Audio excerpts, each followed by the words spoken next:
आपलं स्वागत आहे. आयकॉन स्टील प्रस्तुत बिल्ड आयकॉन या उपक्रमामध्ये आम्ही आलो धाराशिव मध्ये आणि माझ्यासोबत आहेत इंजिनियर सुशील शेळके सर, जे मागच्या 10 वर्षांपासून खरं तर या फील्डमध्ये काम करतात. रेसिडेन्शियल प्रोजेक्ट्स असतील, गव्हर्नमेंटचे काही प्रोजेक्ट्स असतील किंवा कन्सल्टिंग इंजिनियर, अशा वेगवेगळ्या भूमिकांमध्ये त्यांनी कामं केले. सो आजवरचा त्यांचा हा 10 वर्षांचा प्रवास कसा होता तो आता आपण जाणून घेऊया. सगळ्यात आधी मला विचारायचं ते म्हणजे तुमची शैक्षणिक पार्श्वभूमी कशी होती, म्हणजे शाळा कुठली होती, कॉलेज कुठलं होतं आणि सिव्हिल इंजिनिअरिंग या फील्ड मागे येण्यामागची प्रेरणा कोणाची होती, ज्यांच्यामुळे खरं तर तुम्ही या फील्डमध्ये आलात? शाळा कळमला विद्याभवन हायस्कूल आणि कॉलेज शिक्षण वर्षी ज्ञानदेव मोहेकर. बर. आणि इंजिनिअरिंगला यायची प्रेरणा म्हणजे घरात पहिल्यापासूनच वडील सिव्हिल इंजिनियर असल्यामुळे गव्हर्नमेंटच्या साईट चालू असल्यामुळे साईडवर जाणे, साईडवर क्वालिटी चेक करणे, साईडवरचे सुपरविजन करणे, वडील साईडवर बाहेर गेले तर आपण सुपरविजन करणे, ह्याच्यापासून आवड निर्माण झालेली होती. ठरवलं होतं की मी 10वी झाल्यानंतर ठरवलं होतं की आपल्याला सिव्हिल इंजिनियरच व्हायचं. बर. पण वडील या क्षेत्रात असताना एक वेगळ्या प्रकारचं दडपण पण असतो आणि जबाबदारी पण असते, तसं काही वाटलं का काम करताना? नाही, तसं काही दडपण काही वाटलं नाही. आवडच होती पहिल्यापासून, लहानपणापासून जी आवड निर्माण झाली बरोबर त्या करिअर मध्ये त्या गोष्टीत करिअर करायचं ठरवलं. बरं. मग सिव्हिल इंजिनिअरिंग झाल्यानंतर कुठं प्रॅक्टिस केली का थेट वडिलांबरोबर पुन्हा व्हायला? वडिलांबरोबरच चालू केली मी. सेकंड इयर पासूनच प्रॅक्टिस चालू केली ती. आमच्या सर सोबत होतो. सर बाहेर प्रॅक्टिस करत होते. त्यांचं काम कॉलेज संपल्यानंतर संध्याकाळी त्यांचं काम 2 तास त्यांच्यासोबत साईडवर विजिट करणे किंवा त्यांचं जे काम असेल ते काम वर्किंग त्यांचं कॅडवरचं. सरला कॅडचं एवढं काही नॉलेज नव्हतं, म्हणजे कॅडवरचं ड्रॉइंग काढत नव्हते सर. बरोबर. मग कॅडवरचं सगळं वर्किंग करून देणे सरला. तेव्हापासून जी सवय लागली मग ते आवड जास्त निर्माण झाली, प्लॅनिंग मध्ये जास्त आवड निर्माण झाली. डिग्री झाली की डायरेक्ट ऑफिस चालू करून कन्सल्टिंग चालू. वा. सो आता काही सिव्हिल इंजिनिअरिंगशी रिलेटेड प्रश्नांकडे आपण वळूया. त्यातला पहिला प्रश्न आहे म्हणजे प्लॅनिंगचा, जो आता तुम्ही सांगितला तर त्याच प्रश्नापासून सुरुवात करूया की प्लॅन हा कन्स्ट्रक्शन मध्ये अतिशय महत्वाचा आहे. तर प्लॅनिंग या स्टेजचं तुमच्या मते महत्व कसं आहे आणि तुम्ही त्याच्यात कसं काम करता?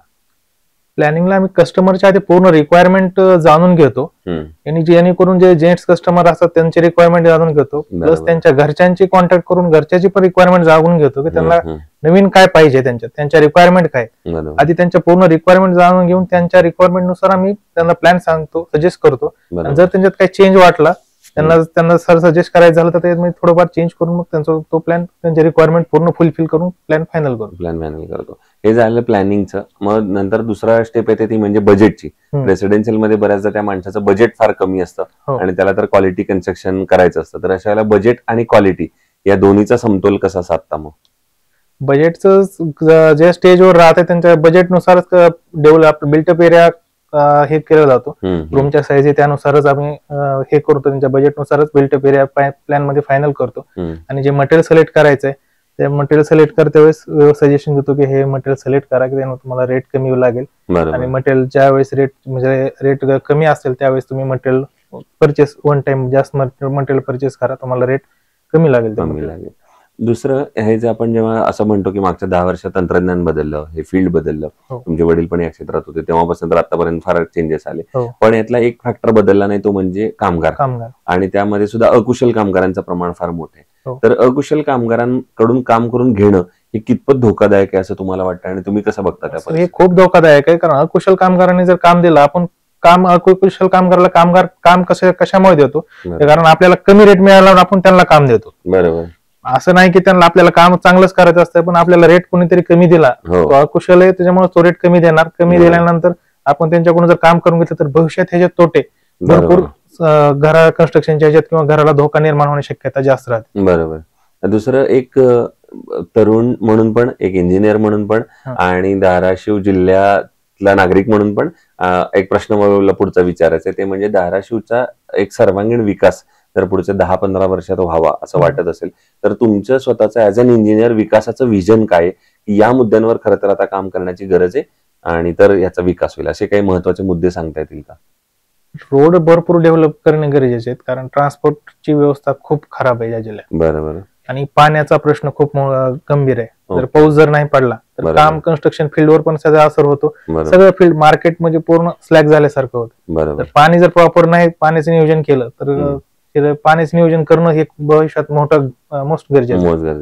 पण अशा वेळेला मग आता शासन काय मदत करू शकतं पाणी आणि रस्ते या प्रश्नावर असं तुम्हाला वाटतं? रस्त्यासाठी शासन मदत करू शकतं, फक्त पाण्यासाठी आपलं पण काही वैयक्तिक योगदान दिलं पाहिजे. बरोबर. जसं की आपण घर बांधतो ते रेन वॉटर हार्वेस्टिंग करणं गरजेचं आहे. बरोबर. प्रत्येकाला आम्ही सजेस्ट करतो रेन वॉटर हार्वेस्टिंग करा, कारण पाण्याची पातळी वाढवणं आपल्या गरजेचं आहे, कारण पाण्याची पातळी खूप खाली गेलेली आहे. अगदी बरोबर आहे.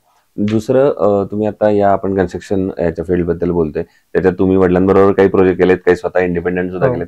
एवढ्या सगळ्या प्रोजेक्टमध्ये एखादा आयकॉनिक प्रोजेक्ट कुठला जर सांगता येईल का, की जो करताना एक वेगळा आनंद होतं, समाधान होतं, किंवा एक अभिमान वाटतो की आपण काहीतरी वेगळं केलं, असा एखादा प्रोजेक्टची आठवण आहे का? काही एखादा प्रोजेक्ट असा आठवतोय का की त्याचं नाव सांगता येईल की काहीतरी वेगळं होतं या प्रोजेक्टमध्ये? किंवा तुम्ही आता गव्हर्नमेंटचे पण प्रोजेक्ट करताय, कदाचित तिथल्या गावकऱ्यांनी शाबासकीची थाप दिली की बरं झालं ही असे आमच्या गावात ही योजना आली पाण्याची असेल किंवा कुठली, आणि त्यानिमित्तानं असा कुठला अनुभव एखादा? गव्हर्नमेंटचं आता रिसेंट म्हणलं तर तहसील ऑफिस एक इंटेरियरचं काम केलं होतं. बरं. त्या साहेबांना म्हणजे जिल्ह्यात त्या टाईपचं ऑफिस नाही आजपर्यंत इंटेरियर, त्या गव्हर्नमेंटचं कोणतं झालं नव्हतं. Very good. त्या ऑफिसचं इंटेरियर आपण सजेस्ट करून साहेब त्याप्रमाणे आपण करून दिलं. दुसरा एखादा प्रोजेक्ट असा की ज्याच्यात काही अडचण आली आहे, काही प्रॉब्लेम आले, समस्या आल्यात, मग तुम्ही कधी वडिलांना विचारलंय, कधी हाताखालच्या माणसाला सुद्धा विचारलंय आणि त्याच्याकडनं पटकन उत्तर मिळाले, असा एखादा प्रसंग वडिलांना नव्हतं, गायकवाड साहेबांना विचारलं होतं. अच्छा. एक मोठा प्रोजेक्ट होता बँकेचा, त्यासाठी त्यांना एकदा विचारलं होतं, अडचण आली, आणि विचारण्यात आपल्याला जर थोडंफार काही कमी वाटलं तरी विचारण्यात कधीच म्हणजे संकोच वाटला नाही. अगदी बरोबर. आपल्याला जर ही गोष्ट समजली नाही, दुसऱ्याला विचारून घेऊन केलेली गोष्ट कधी पण हे राहील महत्वाची. दुसरं या क्षेत्रात आता जे तुमचे नवीन म्हणून आपण ज्युनियर इंजिनियर्स येतात, पुढची बॅच येते, तर त्यांना तुम्ही मित्रत्वाच्या नात्याने काय सल्ला द्याल या फील्डमध्ये पहिलं पाऊल टाकण्यापूर्वी? त्या फील्डमध्ये इगो नसला पाहिजे. वा. तुम्ही कोणत्या पण माणसाकडून शिकू शकतो, कामगाराकडून पण तुम्ही शिकू शकतो एखादा पॉईंट, काम कसं क्वालिटीत करायला पाहिजे, काय करायला पाहिजे. तर तुम्हाला जर अडचणीत असेल, तुम्ही सगळ्यासोबत टीम वर्क टाईप जर काम केलं, बरोबर, तर भविष्यात या कन्सल्टिंग मध्ये भरपूर स्कोप आहे. आणि आजपर्यंत फक्त 10% घर झालेले आहेत ग्रामीण भागातले, 90% घर व्हायचे बाकी आहे. वा, म्हणून खूप स्कोप आहे. वा.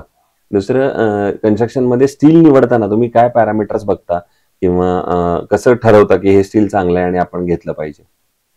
स्टीलला आता तर पहिले स्टार्टिंग पासून आधी स्टार्ट झालं त्यावेळेस माझी कन्सल्टिंग चालू होती, त्यावेळेस राजोरीचं एक मेन स्टार्ट होतं आपलं. बरोबर.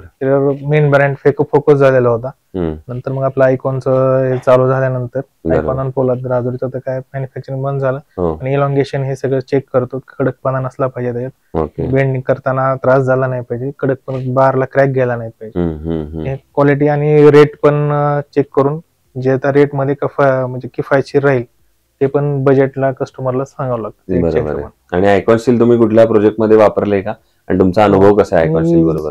मी आयकॉन स्टील म्हणजे स्टार्ट पासूनच आयकॉन म्हणजे कन्सल्टिंग चालू झालं की 1-2 वर्षापासूनच आयकॉन स्टील वापरलं सर. बरं. मित्रांची सगळ्या कॉन्टॅक्ट म्हणल्यांच्याकडे असल्यामुळे सजेस्टला आयकॉन आणि पोला, दुसरे कोणतं स्टील साईडवर वापरत नाही. सो हे होते इंजिनियर सुशील शेळके सर, आणि त्यांनी सगळ्यात एक महत्वाचा पॉईंट सांगितला एवढ्या सगळ्यामध्ये, जो मला जास्त महत्वाचा वाटला, ते म्हणजे जे नवीन तरुण इंजिनियर्स येत आहेत या फील्डमध्ये, त्यांच्यात मनात आपल्या कुठलाही इगो नसावा. म्हणजे मला असं वाटलं की त्या स्टीलची जशी एक हे आहे की ते डक्टॅलिटीचं पार्ट, की ते स्टील घट्ट पण असतं, ताठ पण असतं, म्हणजे योग्य वेळी तुमची मान ताठ राहील असेच तुम्ही कामं करा, पण त्यासाठी नम्रता पण हवी, त्यासाठी तेवढी डक्टॅलिटी पण हवी, आणि तर तुम्ही माझ्या मते यशाचा पुढे जाऊ शकता, चांगलं काम या क्षेत्रात करू शकता. ते म्हणले तसं 10%च काम आता झालेलं आहे, 90% स्कोप अजून बाकी आहे, त्यामुळे तुम्ही मोठ्या संख्येने या फील्डमध्ये या फील्डमध्ये भरपूर स्कोप आहे. पुन्हा एकदा तुमचे मनपूर्वक आभार की तुम्ही आलात आणि आपली मतं व्यक्त केलीत. येणाऱ्या भविष्यात सुद्धा असेच आयकॉनिक प्रोजेक्ट तुमच्या हातून, वेगवेगळे प्रोजेक्ट, चांगली कामं तुमच्या हातून घडावीत, हीच आयकॉन स्टील कडून मनपूर्वक शुभेच्छा. धन्यवाद.